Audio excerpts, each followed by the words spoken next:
Halo, selamat siang anak-anak. Ketemu lagi dengan Miss Ica. Nah, hari ini kita akan membahas tentang statistika yang bagian ketiganya ya. Di sini Miss akan membahas tentang kuartil, jangkauan, dan jangkauan antar kuartil. Kita ke pengertiannya dulu ya.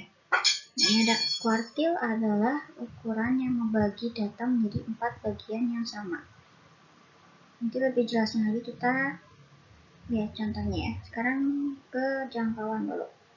Nah, jangkauan itu adalah selisih antara data terbesar dengan data yang terkecil. Jadi kalau jangkauan antar kuartil adalah selisih antara kuartil atas atau disebutnya Q3 dengan kuartil bawah yaitu Q1. Kita langsung ke contoh ya. Oke, kita langsung ke contoh yang pertama. Di sini ada kuartil bawah, itu biasanya disingkat dengan Q1 dari data 7566, 832 dan 4. Nah, ini sebelum mencari Q1 ini kita harus mencari Q2. Q2 itu sama aja dengan median. Berarti kalau misalnya kita mau mencari Q2-nya atau mediannya, kita harus mengurutkannya terlebih dahulu.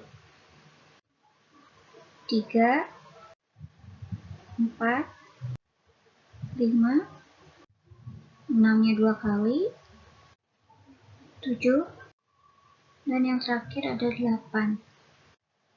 Nah, untuk mencari Q2-nya atau mediannya, kita seperti biasa coret depan dan coret belakang, depan, belakang, depan, belakang. Nah, berarti mediannya itu ada di 6. Nah, ini mediannya ya.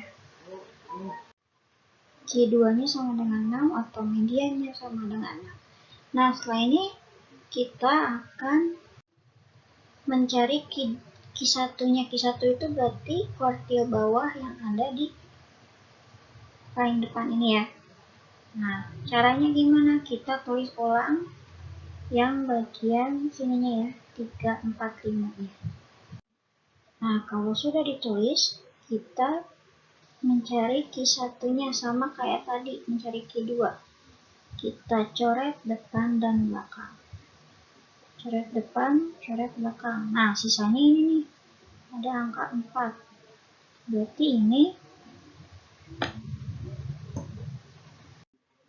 Q1-nya berarti sama dengan 4 ya. Berarti kita di sini sudah menemukan jawaban bahwa kuartil bawahnya itu adalah 4. Nah, kita coba dulu deh cari yang Q3-nya sama kayak tadi. Oke.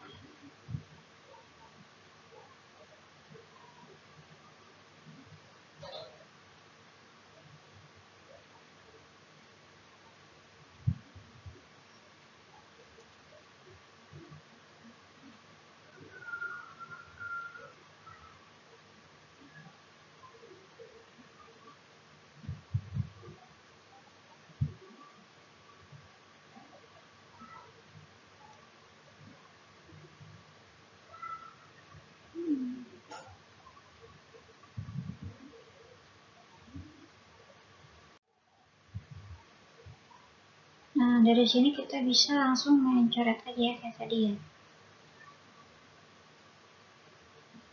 Coret depan dan coret belakang.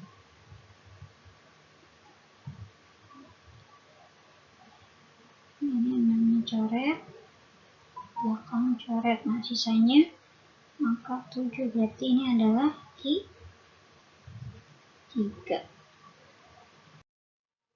Kita next langsung ke contoh yang kedua. Masih di kuartil. Oh, ini sama kayak yang tadi aja ya. Jadi kita harus mencari Q2-nya terlebih dahulu atau mediannya. Kita pertama harus mengurutkan dulu angkanya. 4, 4, 5, 6, 7, dan yang terakhir 8.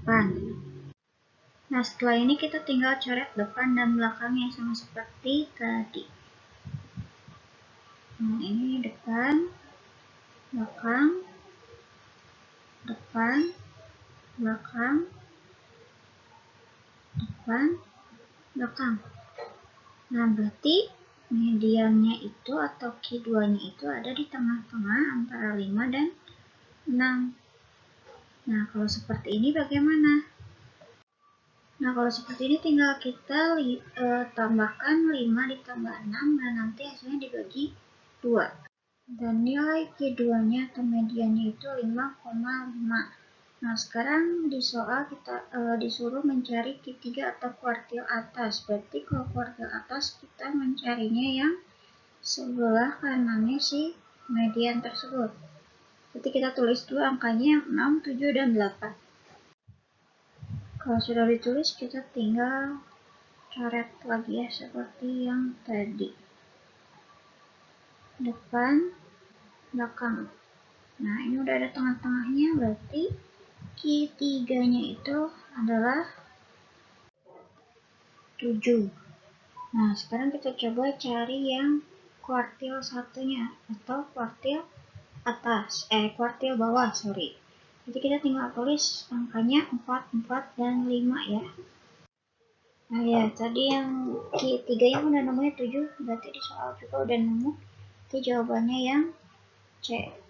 Nah, kalau yang Q1-nya tinggal kalian coret lagi seperti tadi. Coret depan, coret belakang. Nah, berarti sisanya tinggal depan. Q1-nya atau kuartil bawahnya berarti sama dengan 4. Kita lanjut ke contoh berikutnya. Ini tentang jangkauan. Nah, tadi jangkauan itu adalah selisih data terbesar dengan data yang terkecil. Nah, kalau di soal ini berarti data terbesarnya itu ada 9 dan data yang terkecilnya berarti itu adalah 4 ya. Berarti kalau selisih kita tinggal menguranginya saja. Berarti 9 4 sama dengan 5. Berarti kita udah menemukan hasilnya kalau jangkauan dari data tersebut adalah 5 ya, yang B. Oke, kita ke contoh yang berikutnya. Diketahui data sebagai berikut: 8, 6, X, 7, 7, dan 9. Jika jangkauan datanya 4, maka nilai yang mungkin adalah, kalau dari datanya ini itu berarti kita lihat kalau X-nya berarti bisa aja data yang terbesar atau data yang terkecil. Nah, di sini juga udah ada diketahui jangkauan datanya 4. Jadi kita misalin aja yang pertama. Nah, yang pertama kalau misalnya data yang paling terbesarnya itu 9, itu tinggal 9 dikurang si X-nya itu, hasilnya 4 kan. Nah, berarti kita udah langsung nemuin X-nya bisa jadi mungkin si X-nya itu berarti 5 ya. Nah, yang kedua berarti kalau si X-nya itu nilai yang paling besar. Kita nggak tahu kan nilai yang paling besar berapa, berarti di sini nilai yang paling kecilnya udah ada, berarti 6 ya. Coba kita kerjakan. Nah, di sini data yang besar dikurang data yang kecil itu 6 sama dengan 4. Berarti kita kita tahu kalau yang data yang paling terbesar itu berarti 10.